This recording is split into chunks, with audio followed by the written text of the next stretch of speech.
सरकार ने विरोधी दलों की आशंकाओं को दूर करने की कोशिश की। बार बार सरकार भरोसा दिला रही है कि किसी भी राज्य के साथ अन्याय नहीं होगा। हर राज्य में लोकसभा की सीटें 50% बढ़ा दी जाएंगी। मतलब अगर तमिलनाडु में अभी 39 सीटें हैं तो वो बढ़कर 59 हो जाएंगी। केरल की 50% सीटें बढ़ी तो लोकसभा में उसकी संख्या 20 से बढ़कर 30 हो जाएगी। सरकार इस बात को सदन में भी स्पष्ट करेगी। आज संसदीय कार्य मंत्री किरण रिजिजू ने कहा कि उन्हें उम्मीद है कि सारे दल सरकार के साथ आकर देश की महिलाओं को उनका हक देंगे। In Nari Shakti Vandan Adhiniyam, every party is together. Primary objective of providing reservations to the women in the Parliament of India and the assemblies of the states, no political party will oppose it. And Honorable Prime Minister has expressed his gratitude to all the political parties for coming together in the national interest. Because women reservation cannot be a political issue. We have waited for 40 years. We can't afford to wait for another year or another decade. It will be extremely painful if we further delay the women reservation process. I feel this proposed bill is absolutely balanced, well thought of, and which will take care of the aspiration of every region, every state. So there is no scope for any criticism. I have reached out to every political party and nobody is sounding negative. Everybody is sounding very positive. So I feel proud that today Indian society is coming together and all the MPs are coming together for the cause of women empowerment. किरण रिजिजू ने delimitation के मुद्दे को टालते हुए सिर्फ महिला आरक्षण bill पर जवाब दिया। कहा कि देश के सारे दल इस बिल के समर्थन में हैं, ये अच्छी बात है और जो बिल लाया गया है वो देश हित में है। इससे सभी राज्यों का भला होगा। देश हित के मुद्दे पर सारे दलों का इकट्ठा होना अच्छी बात है।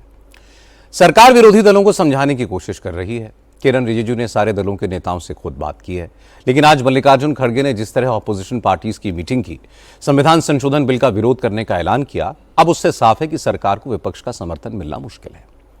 लेकिन सरकार ने महिला आरक्षण की बात की है और कोई पार्टी इसका विरोध कर नहीं पाएगी। इसलिए आज खड़गे हों, ममता बनर्जी हों, अखिलेश यादव हों, मनोज झा हों या और कोई लीडर हो, सबने बार बार कहा कि वो महिला आरक्षण के समर्थन में हैं और सरकार यही कहेगी कि अगर विपक्ष महिलाओं को उनका हक देना चाहता है तो सरकार का समर्थन करे, संविधान संशोधन बिल को पास कराए। अब ऑपोजिशन इसका क्या जवाब देगा, यह आपको कल पार्लियामेंट में देखने को मिलेगा। आइए बात करते हैं बंगाल की। बंगाल में आज तृणमूल कांग्रेस को परेशान करने वाली दो खबरें आईं। कोल स्कैम मामले में ईडी का एक्शन जारी है। चुनावी माहौल के बीच ईडी ने कोल स्कैम के केस में करीब 160 करोड़ रुपए की प्रॉपर्टीज सीज कर ली है। इससे पहले ईडी करीब 322 करोड़ की प्रॉपर्टीज भी जब्त कर चुकी है। दूसरी बड़ी खबर यह है कि आज ममता बनर्जी ने दावा किया कि उनकी गाड़ी की चेकिंग हुई। सेंट्रल फोर्सेज ने एयरपोर्ट पर उनकी गाड़ी चेक करने की कोशिश की। ममता ने कहा कि उन्हें चेकिंग से कोई दिक्कत नहीं है क्योंकि उनके पास छुपाने के लिए कुछ नहीं है। लेकिन अगर चुनाव आयोग निष्पक्ष है और मुख्यमंत्री की गाड़ी चेक कर सकता है तो प्रधानमंत्री की गाड़ी भी चेक होनी चाहिए।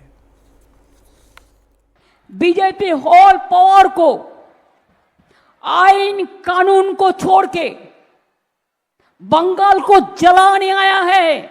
आज दमदम एयरपोर्ट में हमारा गाड़ी का पास में भी आया सेंट्रल फोर्स। मैंने बोला क्या चेक करो, चेक करो, हम चाहते हैं तुम हमारा गाड़ी भी चेक करो।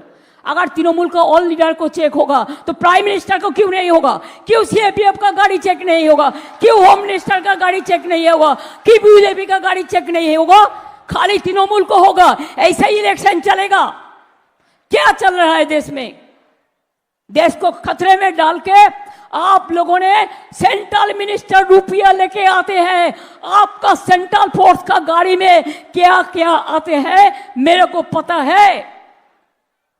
If you have the gods you check my car every day before checking to anybody else. आज भी आप दमदम में आए थे, मैंने छोड़ दिया, लेकिन आप भाग गया। आए थे तो मैं खुश हुआ कि हम बीजेपी लेके माफिक, हम चोर डकैत नहीं हूं। हम राजनीति करते हैं, एक पैसा भी सैलरी हम गवर्नमेंट से नहीं लेता है। इसको समझना चाहिए। एक कप चाय भी हम किसी से पीते नहीं है। ये झूठा गद्दारी कितना दिन चलेगा? आज बंगाल में नया साल मनाया जा रहा है। पूरे बंगाल में पोगला बैसाख की धूम है। ममता बनर्जी ने भी नए साल पर लोगों को संबोधित किया, बधाई दी और साथ साथ बीजेपी से सावधान रहने को कहा। ममता बनर्जी ने बंगाल के लोगों से कहा कि बीजेपी ने दिल्ली की सारी एजेंसीज को चुनाव में लगा दिया है, लोगों को धमकी दी जा रही है और इसका बदला बंगाल की जनता को लेना है। দিল্লির জমিদাররা অনেক অত্যাচার করছে, ভোট কাটছে, অধিকার অনধিকার প্রয়োগ করছে এবং বিজেপি ভ্যানিশ ওয়াশিং মেশিন সব এজেন্সি দিয়ে বাংলার উপর জুলুম অত্যাচার করছে। এই অত্যাচারের বদলা নিয়ে দাঙ্গা নয়, রক্ত নয়, সন্ত্রাস নয়, অত্যাচার নয়, ওরা অনেক চমকাচ্ছে দিল্লি থেকে, কোনো চমকানি নয়। আসুন আমরা নতুন ভোট নিয়ে আসি, শান্তি সম্প্রীতির বার্তা দিয়ে, সংস্কৃতির বার্তা দিয়ে, সকলকে ভালোবেসে এই বাংলাকে যদি ভালো রাখতে হয় তাহলে মনে রাখবেন